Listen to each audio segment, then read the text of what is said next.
Folks, my name is Rudy. You're watching a YouTube channel called Alpha Investments, where I spew out my brain perspective on the world of trading cards, collectibles, alternative, bizarre things, and we discuss the news, the market pops, drops, the things that go to the moon, the things that go to zero, and the things that bamboozle, and the things that shock us. Today, as we explore Rudy's brain and the things I think about as I stare at the moon, how do we determine the difference between a black swan event? And the definition of a black swan event is something that we never see coming. It's highly improbable. It does happen, but then after it's over with, we look back and we say, oh, well, I guess I can't be that surprised by it, right? And how did we not see it coming? The impact of the highly improbable. And how do we determine the difference between just normal life events? You know, that's a philosophical question I spend a lot of time thinking about and trying to apply those theories to the world, to collectibles, to money management, to risk management. And let's start this video with Magic the Gathering. This is by far the greatest swing I have seen in my cardboard career. Can we call Rudy a career? We can call it that, whatever. The last two, 2022 and 2023, were by far the worst I'd ever seen in my entire life of dealing with more cardboard than I'd like to admit to you all. 2024 has been such an upside down of 2022, 2023. It feels suspicious.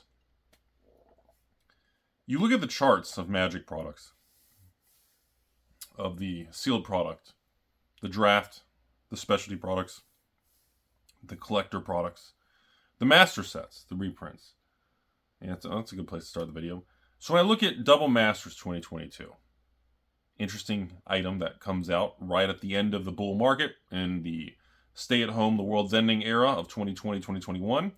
And then that product comes out right into the peak and the downfall of the bear market shredding everything in collectibles after we went through that euphoric bubble of stimulation and mispricing. And if you go on TCG Player right now, don't pause my video. You can still listen to my beautiful fresh cut hair and voice. And when I look at a chart of Double Masters 2022, I don't know, pick it, draft or collector, I don't even care, pick one of them. And you look at that V, the V-shaped recovery, you know, it is one of the most incredible V-shaped price swing crash recovery I've ever seen in my life of cardboard. And of course, that leads my brain to many other things of, you know, is this repeatable? What, you know, did it crash too much? Or shouldn't have ever crashed in the first place? Was it overpriced in the first place? You know, all these moving variables that led us to what happened and led to all the people who left this industry or any collectible industry and led the people to join this market in 2024. And another sign that I know we're in this new era is the amount of patron messages I get. I get a message from you all. And a lot of people who've only been in the cardboard now 3 months, 6 months. They're new, less than a year. They're in this. They've only been in this market for 6, 9 months, maybe 3 months, 4 months. And they're so bullish. And Rudy, I've been doing this. I bought boxes from you. I bought boxes from Amazon. I bought a TCG Player. I bought from my local LGS. And it's just been so much fun. My family and I enjoy it. The prices even go up. And we have fun with the hobby. It's what an experience. And that is a textbook message of somebody who's never been through a 2-year crash from the tippy top to the bottom. Because a new individual in this market that's only been here for 3, 6 months, or even 9 months, doesn't know any different. Like I said, I should use the thumbnail of this video as Double Masters 2022. Actually, I guess they're all the same charts. Draft or collector. And just that V shape is just unbelievable. I've never seen a product swing on that percentage scale in like this 12-month window from top to bottom, from bottom back. Like to see, like a Double Masters 2020, like a collector box, go from X amount of 200 and something a box to that 150, back to that to see like this 40% swing down and then up, all within the same 12 months is just, it's an incredible moment of fascination of statistics and finance and, the human behavior of viewing something as a beautiful product, as straight garbage, but now it's beautiful again. And, you can never study this stuff and think about it until you go through the full cycle. You can't study a market cycle until the market cycle is over with. The cycle has to complete to study it. And something else that I was introduced to in the last 30 days, which I haven't decided if I'm going to explore further or not, is the world of pinball machines. I know, you want to talk about the most weird topic you've ever seen on this channel. So, some other people and myself have been exploring the world of pinball machines. And not to my surprise at all, as you guys can imagine, the world of home arcade and premium pinball machines, specifically in the United States, the company who makes the big flashy top-of-the-line thing, the Stern pinball machines, STERN. Now, some of you are like, holy crap, did Rudy really just say Stern Pinball and Alpha Investments? Other people are going to say, what is this guy talking about? And the reason I bring up this parallel is I've been learning and researching and exploring a new dimension. And it fascinates me that the world of Stern pinball machines followed the exact same cycle of boom, bust, and stabilization that the world of comic books, video games, crypto, well, Bitcoin, I guess all crypto, collectibles, and of course CCGs and Magic and everything. And it's wild to me that everything followed the exact, you could overlap all the charts. You could take all the pieces of paper, stack them on top of each other, look straight down, and the lines are exactly the same. It's incredible. And I discovered that, well, in 2021 and 2022, pinball machines skyrocketed in price, and everybody was trying to flip them and everything. They were pre-ordering the new hot pinball machine, and then when they got it 3, 6, 9 months later, they'd flip it. And it created another similar type of mini bubble that we saw in everything else. Like I've mentioned on this channel, not only video games, not only comics, not only trading cards, Rolex watches, the luxury watch world. I've been exploring how many markets have followed the exact same thing. How limited was the boom and bust of Magic and CCGs, but how widespread did this pattern of behavior, how many markets did it seep into? And apparently it was quite far and quite wide, quite thick. And I mean thick with a C. Like Rudy's hair is thick. And it's blows my mind every time I discover another market that overinflated above MSRP, went sky high, Rolex watches, APs, Pateks, all these exotic, super rich people watches, and it skyrocketed above MSRP and have been just coming back down to earth and dropping month after month for like a year to 2 years. And then now I discover that home arcade, high-end pinball machines and collectors did the same thing.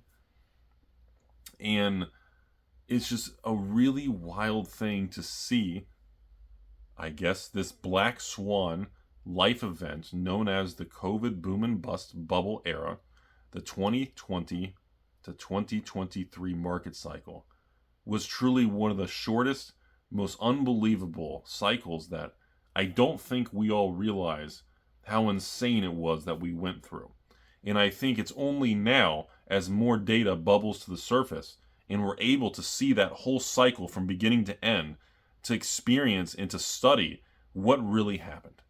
And in 2024, we continue to see the side effects of the behavior of collectible, sealed, any form of collectible, sealed product, draft box, every box of anything is dead, right? The evil investing, scalping.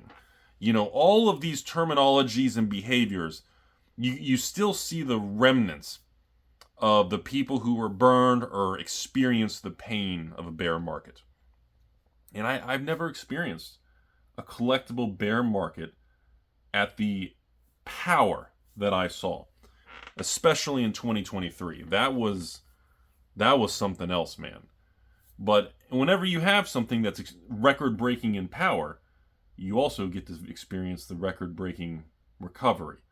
And historically, in Wall Street and markets, in any index that you follow or indices you follow, the harder the fall, the faster, historically, the probability is skewed in your favor, that the faster and harder the fall, the more aggressive and the more intense that the repricing upwards is, as the market realizes that the market was overly bearish and things are not going to zero and that we were too negative on things. And I think Magic is the poster child of this situation. Okay? I'm going to touch on pinball machines, and then I'm going to jump over to Flesh and Blood in a minute. I'm not going to talk about Pokemon much in this video, because Pokemon, to me, is more of the outlier that didn't follow the trend of all these other categories. Pokemon is clearly the market leader, being the king of all kings of collectibles and market cap and name recognition. Because through the entire 2023 boom and bust market cycle, Pokemon still, I mean, that hurricane flew through and Pokemon and Pikachu held on. And just, we had some soft things, and, I know it's tough for people to understand in 2024, but, even at the beginning of the 2020 era, of 2020, 2021, even when like Battle Styles and the XY and the Sword and Shield era came out, it was met with straight trash and criticism. Same thing with Chilling Reign. I mean, these prices were bad in Pokemon, but not to the point that's enough for me to discuss in this video, because it still held up real well. And now, of course, in 2024, any Pokemon, everyone's like, oh, we know it's boring. It's so overdone. It's just boring to me. So I want to finish the Magic conversation here. Then I want to jump back to the pinball in Flesh and Blood. And I had no idea that we would be bearing witness to one of the greatest percentage swings in the shortest periods of time in modern history of collectibles. So, was this the king of all Black Swan events? Did you all watching this channel, the long-term patrons and viewers of you all, did we experience the king of kings of our generation of boom and bust? I don't know. That's Rudy's opinion, because we have no way of knowing that until we all get old, or Rudy goes from his 39 years old of age to 67 years old, and I can look back over a 50-year time frame and I can tell you. Right now, it feels like we just finished going through the most intense swing that we will see in our generation, and anyone watching this channel, including me. As of right now, it feels like we will not experience another swing in collectible pricing at the extent that we saw. It doesn't feel like it's repeatable. Because in order for it to be repeatable, we're going to need so many variables to line up in a perfect line. And then not only once they line up, but it's going to have to stay that way for a certain amount of time, and then hit with a certain degree of intensity to make things behave the way we experienced. So the Rudy brain thinks about this. And the Rudy brain cannot fathom another situation where a double Masters 2020, I know I'm just picking on it. We can pick on Baldur's Gate or anything, but I'm just picking on a Master set, because it's just, the chart is just so unbelievable. I don't know if we can top that. My brain doesn't believe we can, but of course life has a funny way of proving us wrong and saying, hey, hold my chalupa, Rudy, well, hold my beer, watch this. Life has a weird way of doing that. But when I see a box of Magic, Double Masters 2022, whatever, collector, that's the one I just looked at on the screen. That's the reason I'm picking on it. When I see a box go from $250 to $300, all the way to like $150, and then back to $250, I mean, that tells me people were buying a box for $300, and they were willing to dump it and sell to $200. People who still had boxes at $200, so that's still a good price, sell it for $200. When it went to $170 or $160 on a collector box, I don't remember the exact range. You can look up the charts.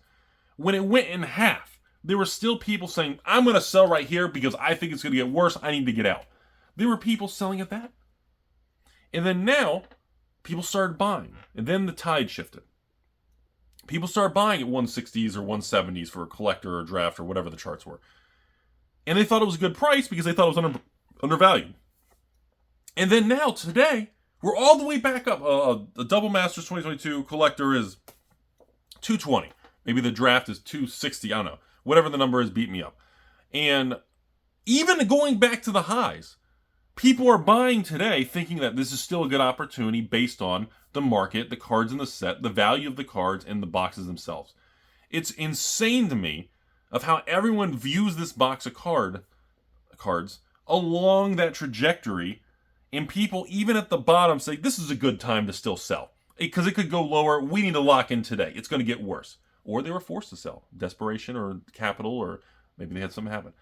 And then the buyers who weren't willing to buy at the high price previously, the buyers backed away, hence why sellers just crushed into the ground with no uptick. Now today, the buyers like, it's still good. Let's keep buying it up. It's so strange how the same thing is viewed so differently when the item itself is exactly the same. You know? A box of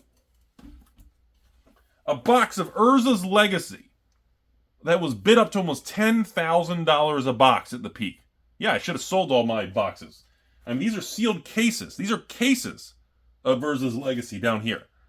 WOC 16022. I don't want it. There's a big stack of loose boxes on top. You know, and I mean, that box went all the way to almost 10. It was like 8 to 10,000 at the peak. I'm sorry, whoever bought it for that. But now today, I don't even. You know how much of a struggle it would be to sell that for 5,000? You know, and it's weird. And I've seen a lot of this stuff in all these cycles and crashes in 08s and 2020s, but this one, I know, I feel like a broken record. Everybody says the same thing. This one feels different, right? So, you know, my instinct feels like that what we went through is probably not very repeatable on the degree and extreme that happened. Because again, like we talked about, the things that would be required to line up a repeated deja vu Groundhog Day is so improbable. I mean, that'd be like, you know, literally a black swan landing in front of you in the Chick-fil-A drive-thru as you're driving a yellow mint condition out of the factory Toyota Supra, as you literally, you know, a DeLorean and Doc Brown land next to you. And then the black swan has black swan babies. Like, it's just, nothing's impossible in life. But when you handle money and capital and risk, everything's about probability. And you're managing the risk, the downside and upside risk. I mean, I could sit here and without any form of risk or long-term care or attitude, I could leverage up. Let's say I take out, you know, I borrow against assets and I take out, I don't know, or my brokerage account and I borrow $10 million on margin. And it drops my margin rate, even in this high interest rate. Maybe I'm paying 5-6% interest on margin. And I borrow $10 million. And I take $10 million and I just go to the market and I pick 2-3 items and I wipe the entire market. Worldwide, just wipe it out. Okay? I mean, you could do that. Anyone could technically do it if they had access to the resources. But is that a smart thing to do? What's the long-term impact? You're leveraging up. What if the economy gets worse? What if the market has another Magic 30 event? What if bottom water, bath water, middle water? What if the bathtub cracks? What if Cynthia Williams has triplets and all 3 of her children become the next 3 generation CEOs of Wizards of the Coast? You have no way of knowing, as insane as stupid things are. Sometimes the dumbest, most illogical, unlikely thing is actually the most probable outcome because it seems insane. And there's a term for that. But, you know, you have to, it gets very clunky. It gets very stuck in the brain. So I guess we're going to stop there and we're going to move back to, so let's look at Flesh and Blood. You know, I just ran the Flesh and Blood Miss Vale launch. And it blew my mind for the first time in multiple Flesh and Blood sets in a while. The patrons, the messages, and you all. It was the most positive I have seen with a Flesh and Blood release in the market, and you all, and supporters and everything, that I have seen in a long time. So by the time you watch this video, first of all, the Mistville set's already over with. I have nothing left. It completely sold out. The exclusive graded card, the whole case. I mean, you're talking about going through like 3,000 booster boxes were sold in 30 minutes. And usually, the last few Flesh and Blood sets have not been as dramatic, and people have been, always throwing more anger and slack at me towards it and everything, and it felt different this time. This is the first time I've seen this and felt this in a while. And it brings me to the next question. Flesh and Blood's about to hit like their 5-year anniversary of stuff. 5 years it's been. And nobody's unhappy with the boxes. Nobody's unhappy with the set, the gameplay, the artwork. You still have the age-old people who are angry and frustrated over the past with the print runs and the Monarch and the overprinting, the boom, the bust, all this drama and things in the past. The company had missteps. Every seller had missteps. I had missteps. Stores had missteps. Distribution had missteps. Everyone's favorite, snowballs of channel snowball. I mean, there's all these things in history of people that we did things that were really accurate and did things that were really wrong. You have all these chains of events and things. But here we are 5 years later. And, after selling it all and not having any for sale now, and I can reflect and talk to you all about it. Please don't message me. I don't have any Rudy kits and Mistville or anything for sale right now. I'm hoping for a small second wave restock to have at least maybe 100 or something, but it's not looking good. And that's where we're at. That's where things are. And it's really exciting, and it feels really good to see that corner, that bottoming, that uptick happiness in demand kind of really boiling over again. It's been a long time. And the question goes back to the same thing we talked about with Magic and every other collectible class we went through. What we experienced was this record-shattering boom and bust black swan event from that previous market cycle, being led by, of course, Magic the Gathering, and being the hardest hit, being led by Magic the Gathering, going into the ground and Rudy ranting and raving. And of course, now the CEO, this is Cynthia, the CEO of Wizards of the Coast, is gone. All these, Magic 30 passed, and all these things that were awful choices, and all these things that were good choices. And now it all mixes and simmers together, and that book came to an end, and now we're in a new era. And now that at least me, I don't know how many of you all do, but I look back on what happened, and I question it, and I look at it, and I'm like, the millions of things that run through your brain of, is it repeatable? Is it over with? Is sealed product dead? Is what's going to happen next? And I look at what's going on, and I look at things where, Flesh and Blood has all these sets, and the sealed boxes are cheap as shit everywhere, and yet almost like all these Flesh and Blood new sets have inverted EV. Stores are like, yeah, don't sell sealed Flesh and Blood. It's just literally, it's tough to sell. The prices are cheap. Oh, wait, what is that over there? Oh, what is that set? Dusk Till Dawn? Oh, Dynasty? Wait, Dynasty, what is that? So Dynasty wait a minute. Dynasty is on TCG Player, below mat pricing, for $70-something a box. And there's two cards at there's like a $700 card, and like a $600 card, and bunches of $50 and $100 cards, in like a $70 box. And yet you have, I don't know, a $150 box of Unstable, and if you open it, there's $40 in cards. It's like 40% EV of sealed. Like, the data continues to be, very wishy-washy and distorted. And these are all, I still believe, side effects of a bad bear market where you have sealed and singles, and you have everybody all like little ants. We're all trying to figure out, what should the price be of everything? Is this undervalued? Is this overvalued? Is this supposed to have any value? That you have this entire ecosystem of thousands and millions of peoples and stores and all over the place. And everyone's trying to figure it out and get in front of the other. And everyone's trying to be first to market. Right? And yet, I don't know if it's a solvable equation. I don't know if the amount of variables in modern times are not like they were when I started this YouTube channel 9 years ago. The variables of price changes and things from the 90s with Pokemon and even Magic, even the 2000s when Magic died because Magic was releasing garbage sets like Invasion and Mercadian Masks and Nemesis and Scourge, and you know, in those eras things moved slower. The data was more concise. The data was more accurate.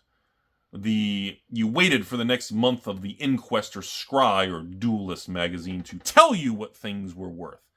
And yet in 2024, news spreads and it's wildfire. It spreads it spreads faster than the hair I have left can grow. And I think that makes a lot of the past irrelevant and a lot of the trends and data that we've all used unusable. And it makes it where I can't sit here and say, hey, this sealed product investing is going to continue to perform 8% a year. Where back in the day, Rudy's goal was 5 to 8% a year, the average of 7, the lucky 7.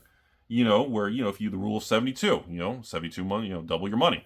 And, it doesn't feel the same anymore. It's more erratic. And it flushes people out more. And that brings me to Stern Pinball.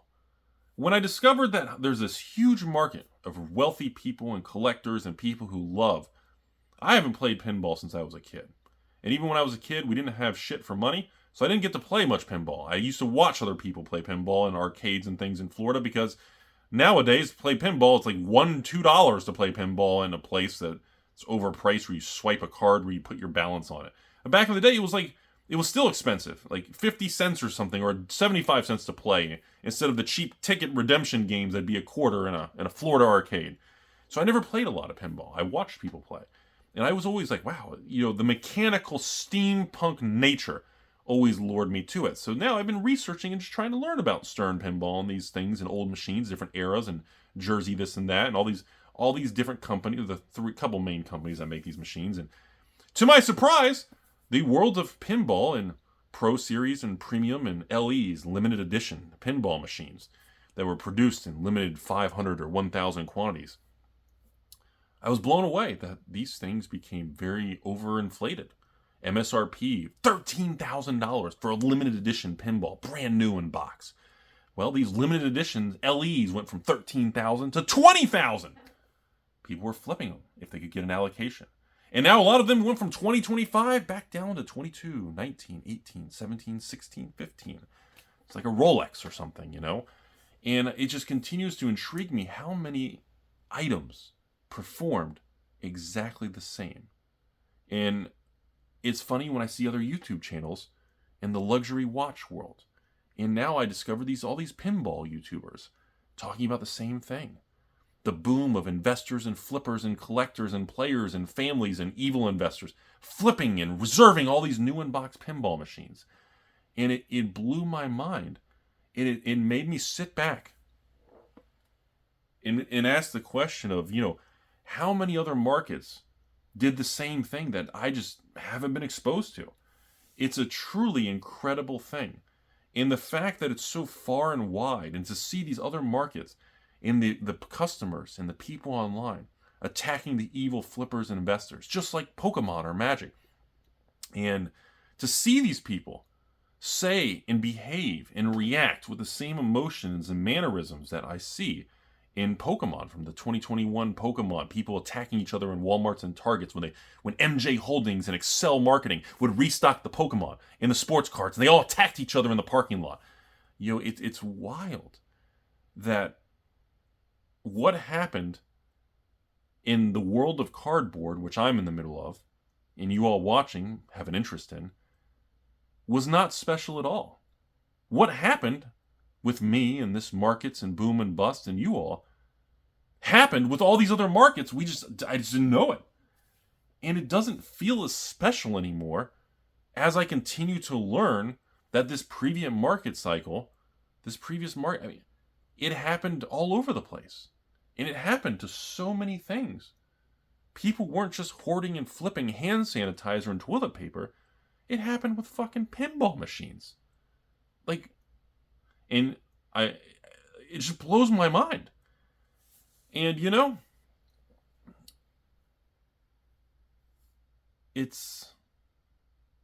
it shows how predictable human behavior is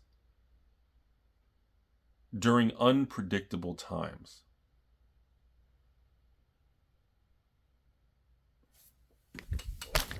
Penis.